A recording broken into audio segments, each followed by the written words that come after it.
Muy buenas tardes, somos el equipo número 8 conformado por Brenda Teresita de Guadalupe Pacheco, Jocelyn Bonilla Gómez y su servidora Arlene González. Les vamos a presentar el tema de músculo esquelético. Yo les voy a hablar de la anatomía fisiológica del músculo esquelético. Vamos a comenzar primero con las generalidades. Existen tres tipos de músculos, los cuales son el músculo estriado-esquelético, el músculo liso y el músculo cardíaco. El músculo estriado-esquelético lo vamos a encontrar unido o adherido al hueso, como podemos observar en la imagen, y va a ser un músculo voluntario. En cambio, el músculo liso o visceral va a ser un músculo que lo vamos a encontrar en los órganos y va a ser un músculo involuntario. El músculo cardíaco lo vamos a encontrar exclusivamente en el corazón y va a ser un músculo involuntario. Tan solo el 40% corresponde a músculo esquelético y el 10% al músculo liso y cardíaco. Funciones. Su principal función va a ser el mantenimiento de las posiciones corporales, tanto como pararse, sentarse, manteniéndose firme y estable. Generar calor a través de la termogénesis y por último recubrimiento de tejido óseo, como podemos observar en la imagen. El músculo está adherido o unido al hueso. El músculo esquelético va a ser unido al hueso mediante un tendón. El músculo esquelético va a tener varias capas de tejido conjuntivo que lo van a conformar, que son el epimicio, perimicio y endomicio. El epimicio va a ser una caja de tejido conjuntivo que rodea a un conjunto de haces musculares, como podemos observar aquí. El perimicio va a ser una membrana de tejido conjuntivo blanca y brillante que va a rodear a haces tanto primarios como secundarios de fibras musculares. Y por último, el endomicio, que va a ser una membrana de tejido conjuntivo que constituye una membrana interna que rodea las fibras musculares. Ahora les voy a hablar de la fibra muscular. Como toda célula va a tener un núcleo, va a tener un sarcolema, que es una fina membrana que va a envolver a la fibra musculotendinosa. Va a estar conformada por una membrana celular, también denominada membrana plasmática, y una cubierta externa formada por una capa delgada que contiene numerosos filamentos delgados de colágeno. Ambos extremos de la fibra muscular de la capa superficial del sarcolema se van a fusionar con fibras tendinosas. Estas fibras tendinosas se van a agrupar en haces para formar tendones musculares que van a unir al músculo con el hueso. Vamos a tener también el sarcoplasma, que va a ser el líquido intersticial que se va a encontrar entre las miofibrillas, como podemos observar, y va a ser un compuesto de magnesio, potasio, fosfato y algunas proteínas enzimáticas. También vamos a tener las miofibrillas, que van a estar compuestas de actina y miosina, al igual que las mitocondrias, que van a proporcionar energía para la contracción. Al igual que un retículo sarcoplasmático, que es un retículo endoplásmico especializado que va a liberar, va a almacenar y recapacitar a las moléculas de calcio para la contracción del músculo. La miofibrilla va a estar compuesta de 1500 filamentos de miosina y 3000 filamentos de actina. Vamos a mencionar que la banda clara va a ser los filamentos de actina y se va a denominar banda I. La banda oscura van a ser los filamentos de miosina y se va a denominar banda A. Vamos a tener otra molécula proteica filamentosa presente que se llama actinina, que va a tener un peso molecular de 3000, lo que la va a hacer ser una de las moléculas proteicas más grandes del cuerpo y va a actuar como un armazón para mantener en posición los filamentos de actina y miosina. La línea M, en donde vamos a tener los cuerpos, no las cabezas de la miosina. A la actina se le va a denominar filamento delgado, a la miosina filamento grueso. Lo que corresponde a la miofibrilla, que está entre dos discos estas sucesivamente, se le va a denominar sarcómero, que le va a corresponder, que va a ser la unidad funcional básica del músculo esquelético.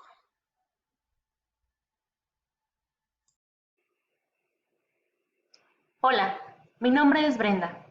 En esta ocasión vamos a analizar el mecanismo de la contracción muscular, específicamente en músculo esquelético, tratando de simplificarlo lo mejor posible. Para poder entender esto, necesitamos comprender los niveles y la configuración muscular, recordando que en primer lugar tenemos el músculo, que a un nivel macroscópico está constituido por fascículo muscular. Cada uno de estos fascículos musculares está constituido por numerosas fibras. Estas fibras musculares están rodeadas por una fina membrana denominada sarcolema, y cada una de estas fibras musculares está subdividida en unidades aún más pequeñas, denominadas miofibrillas. Cada miofibrilla está constituida por miosina, actina, tropomiosina y troponina. Observemos esta imagen. En azul encontramos los filamentos de miosina, también llamados filamentos gruesos, caracterizados por poseer estas bolitas azules adheridas al filamento, denominadas cabezas de miosina, asociadas al ATP. También encontramos los filamentos de actina, que son estos en color naranja. A esta estructura se le conoce como sarcómero y se repite espacialmente de manera transversal en todo el músculo estriado. Si nosotros vemos este patrón, podemos establecer áreas que en el microscopio óptico en ocasiones podemos distinguir. A la región que está formada únicamente por filamentos de miosina, que viene siendo esta parte del medio, se le conoce como zona H. A esta otra región que no solo tiene los filamentos de miosina, sino que se le superpone el filamento de actina, se le conoce como banda A. También a esta otra región, que únicamente está representada por filamentos de actina sin filamentos de miosina, se le conoce como banda I. Esto es importante porque cuando se define un sarcómero es la unidad ubicada en medio de dos bandas I, aproximadamente a este nivel y a este otro. E incluye una zona H y una banda A. Pero, ¿cómo funciona esto? Bueno, ahora vamos a ver el mecanismo de la contracción muscular, que es un tema muy importante en músculo esquelético. A continuación, tenemos este esquema, donde podemos ver que en la parte de arriba encontramos un filamento de actina y en la parte de abajo un filamento de miosina, con sus respectivas cabezas de miosina. También encontramos los iones de calcio, que están representados en la imagen en color verde. Estos iones de calcio se unen, como podemos ver a continuación, a los complejos de troponina. Al unirse estos iones de calcio a los complejos de troponina, provoca un cambio conformacional en los complejos de troponina. Además, también provoca que la tropomiosina se desplace, como podemos ver en el siguiente esquema. Una vez que los complejos de troponina cambian de forma y la tropomiosina se desplaza, quedan libres los puntos activos de la actina, los cuales podemos ver en color negro. Esto ocurre para que la cabeza de miosina se pueda unir a estos puntos activos, pero antes de que la cabeza de miosina se una, esta cabeza de miosina se tiene que activar. Esto ocurre cuando el ATP se une a la cabeza de miosina y se produce la hidrólisis, dejando un ADP y un fosfato inorgánico. La energía liberada de la hidrólisis produce que la cabeza de miosina esté activa. Entonces, esta cabeza de miosina ya activada se puede unir a los puntos activos del filamento de actina. Una vez que la cabeza de miosina se une al punto activo, el fosfato inorgánico se libera, que está representado en color rojo.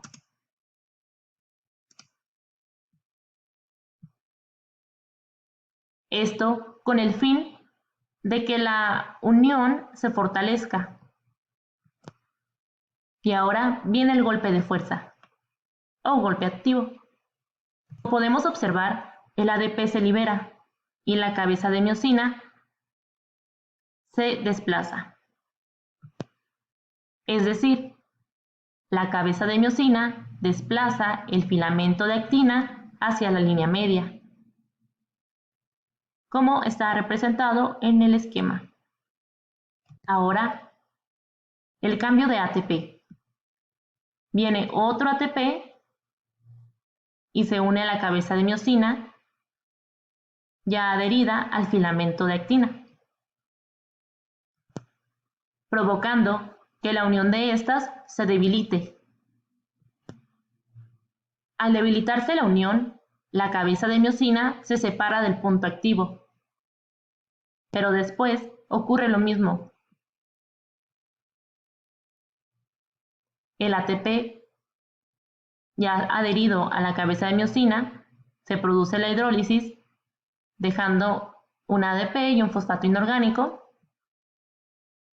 La energía liberada activa nuevamente la cabeza de miosina, dejándola lista para adherirse de nuevo a un punto activo, ya liberado. Y este es el mecanismo de contracción. Siempre que los puntos de unión del filamento de actina estén expuestos, este proceso va a continuar.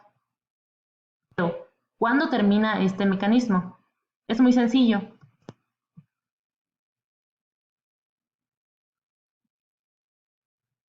Bueno, es cuando el calcio es bombeado de nuevo hacia el retículo sarcoplasmático, gracias a que existe una bomba de calcio. Entonces, se vuelven a tapar los sitios de unión y la tropomiosina vuelve a desplazarse hacia su lugar de origen. Esto para que la cabeza de miosina ya no tenga donde adherirse. Esto hace que termine la contracción. Esto es todo por mi parte, espero les haya parecido fácil el tema. Gracias. Hola, mi nombre es Jocelyn Bonilla y yo les hablaré sobre la energética de la contracción muscular. Un músculo se contrae contra una carga, realiza un trabajo, es decir, el músculo transfiere la energía a la carga externa para poder levantarlo o ir en contra de la resistencia de la carga. En términos matemáticos, el trabajo se define mediante la siguiente ecuación: T igual a C por D, donde T es trabajo, C es la carga y D es la distancia. Fuentes de energía para la contracción muscular. La contracción muscular depende de la energía que aporta el ATP. Aunque son necesarias cantidades pequeñas para bombear iones de calcio del sarcoplasma al retículo sarcoplasmático después de la contracción, o bombear iones de sodio y potasio desde la membrana de la fibra muscular hacia el exterior para generar un potencial de acción o mantenerlo de alguna forma, es necesario el ATP. La contracción de ATP en la fibra muscular es suficiente para mantener la contracción muscular durante 1 o 2 segundos como máximo. El ATP excede uno de sus grupos fosfato, esto va a generar la liberación de energía y va a hacer que la fibra muscular se contraiga. Existen 3 fuentes de energía para la contracción muscular. La primera fuente es la fosfocreatinina. Cuando ésta se excede, libera energía que hace que el ATP recupere su ion fosfato que había excedido anteriormente cuando se convirtió a ADP. La segunda fuente importante de energía es la glucólisis de glucógeno. Esta glucólisis nos va a generar energía para realizar la contracción muscular. Se puede dar en presencia o no de oxígeno, y en el caso de que sea sin presencia de oxígeno se da la glucólisis anaeróbica, donde se produce lactato o ácido láctico, el cual se concentra en los músculos y genera ese famoso dolor de músculo.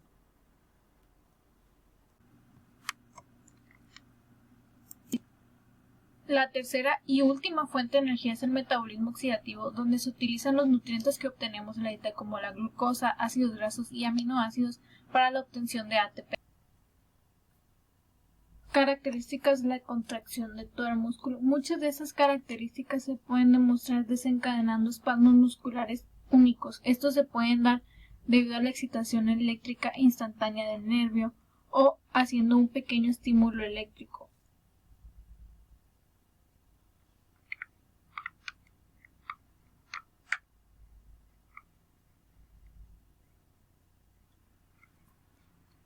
Una de las características es la contracción isométrica isotónica. Se dice que la contracción muscular es isométrica cuando el músculo no se acorta, o sea, queda distendido cuando se da la contracción. En el caso contrario, la isotónica del músculo se contrae y se acorta en longitud,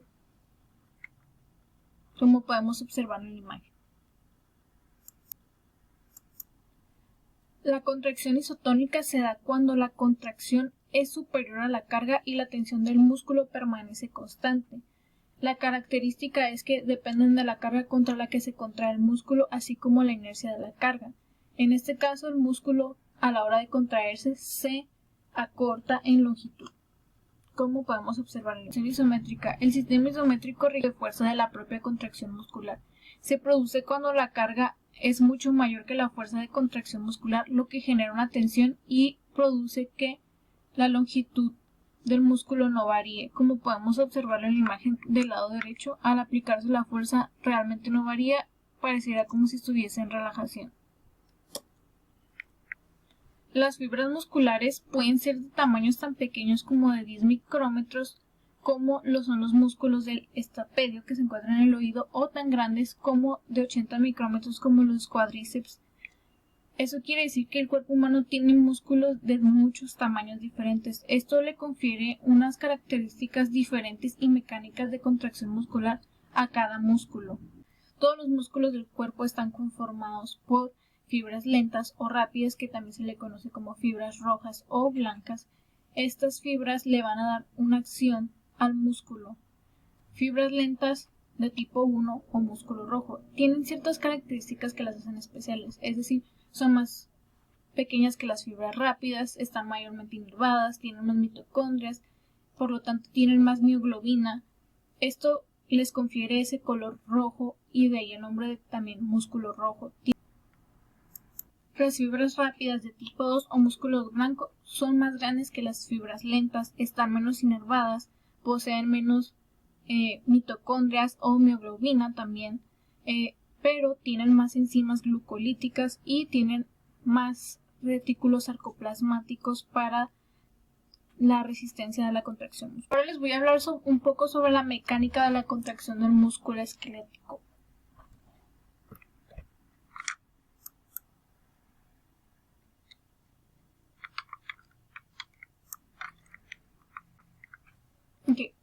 Todas las motoneuronas que salen de la médula espinal inervan múltiples fibras musculares, que estas dependen del tipo de músculo en el que se encuentren. Todas las fibras musculares que son inervadas por una única fibra nerviosa se denominan unidad motora. Se dice que hay de 80 a 100 fibras musculares por unidad motora.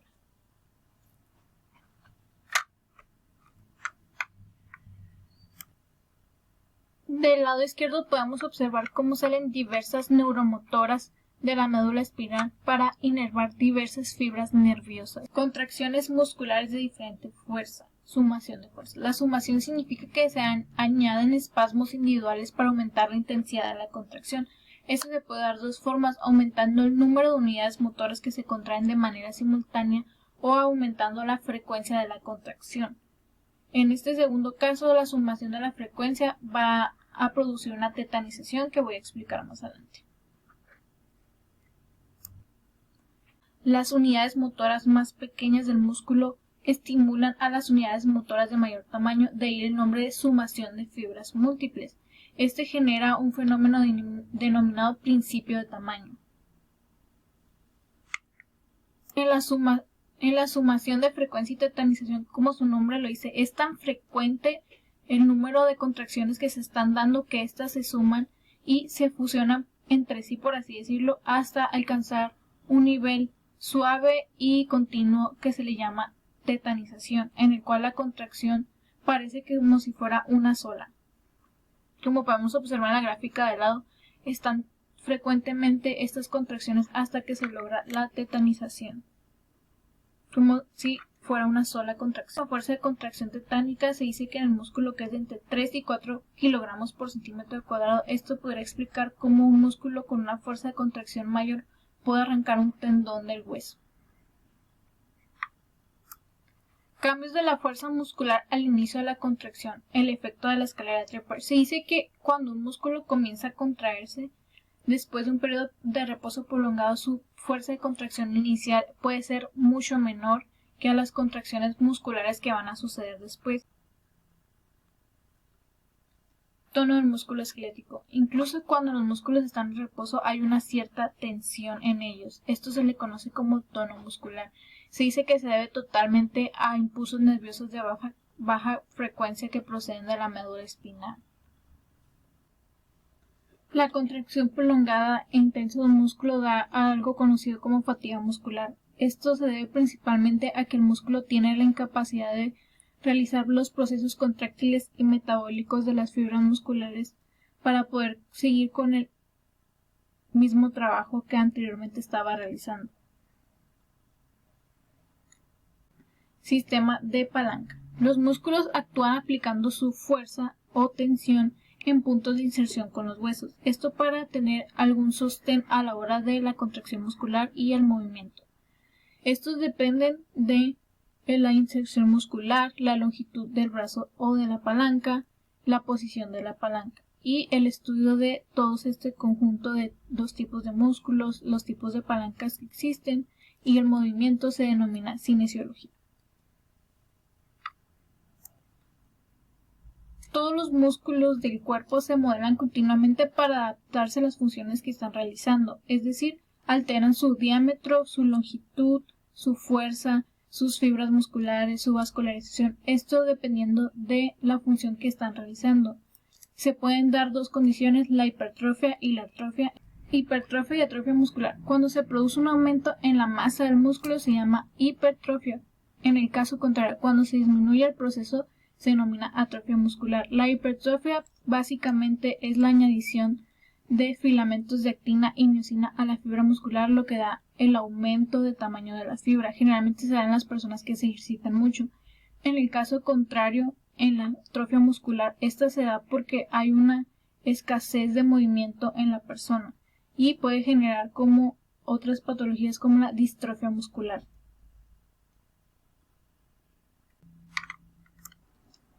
Los ajustes de longitud muscular son consecuencia de lo anterior mencionado, es decir, se produce cuando los músculos son distendidos hasta una longitud mayor de lo normal en el caso de la hipertrofia y puede suceder el caso contrario cuando el músculo permanece acortado a una longitud menor debido a cuando hay una atrofia, es decir, los sarcómeros de los extremos se llegan a cortar, inclusive pueden desaparecer. Cuando se da un aumento en el número de fibras se denomina hiperplasia de las fibras, es decir, que hay mayor número de fibras. Esto puede generar que la persona tenga mayor fuerza muscular y se ha observado en situaciones poco frecuentes.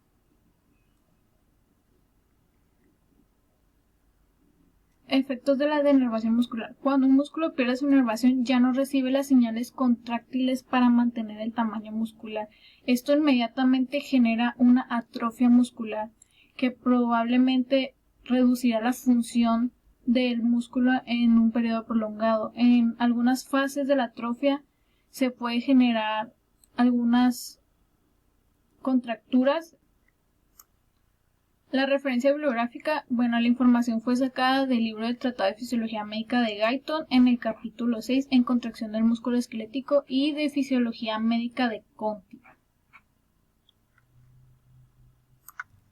Es todo por nuestra parte, espero les haya gustado mucho nuestro video y que no hayan tenido alguna duda referente a algún tema que se presentó y pues muchas gracias.